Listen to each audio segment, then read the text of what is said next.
could answer is, what is the biggest server farm? How many servers does it have, if there's a way to calculate that?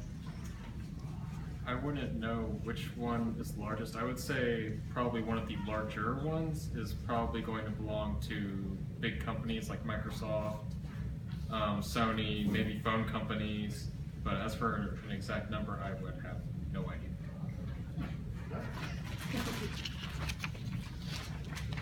This is for the video streaming. What's the difference between like I and P? Like 1080i, 1080p, what's the real difference?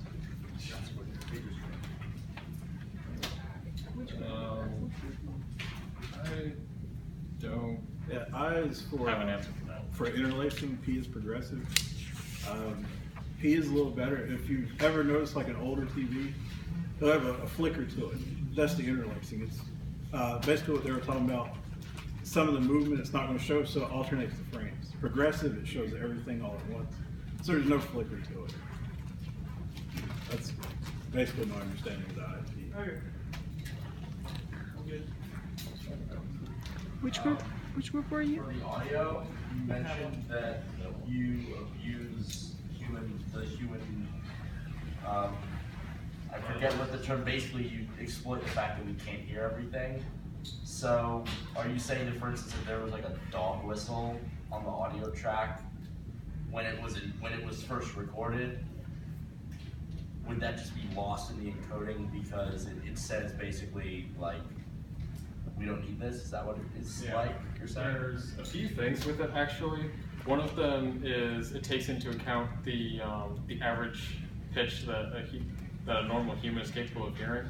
So beyond that pitch, it usually will not actually encode that, and it'll just get rid of it. Another example is generally when you hear something quieter, your ears will more or less strain themselves a little bit to hear it better and more or less artificially make it louder.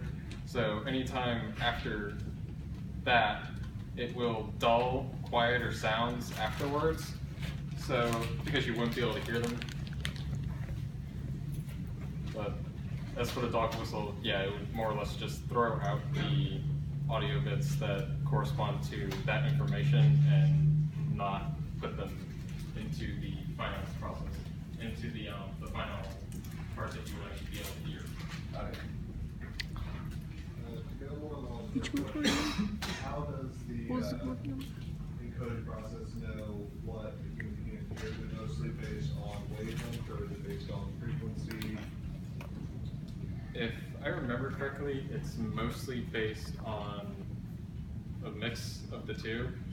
It will take into account frequency, wavelength, volume comparative to other bits in the audio file. It takes into account a lot of different things, really.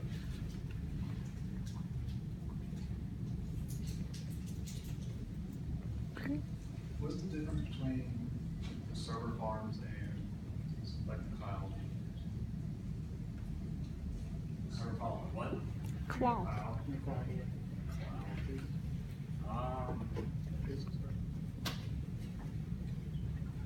I didn't really research it.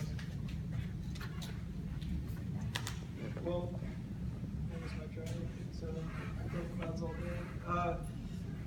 good. It depends on what kind of cloud you're going for and what you're trying to do, really. If that answers the question. You can do both and actually manage everything from like one computer or one screen or even a hypervisor if you wanted to. If I had to take a stab at it, I would say that the difference between a server farm and cloud is probably that with cloud, your main goal is basically just data storage and retrieval for end users, whereas storage farm is typically something that is more for different people or for different companies where you more or less rent out the space for other people to use. It's kind of like a rental system rather than the cloud where anybody can just walk up and say, hey, here's my stuff, keep it for me. Oh, kind of like Minecraft servers.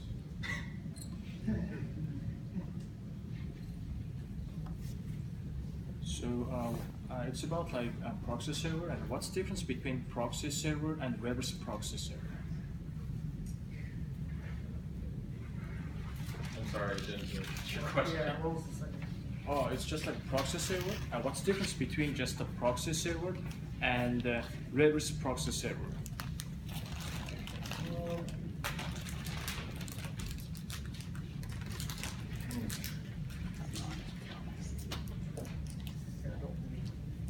I know that like the web proxy server used that, like you would get the information, you wouldn't necessarily get the information from like the origin, you would kind of get it from like the cache, so you don't have to, every time you have to bring up a new web page or a new request, so that's for like web proxy server. The proxy server, I'm not sure.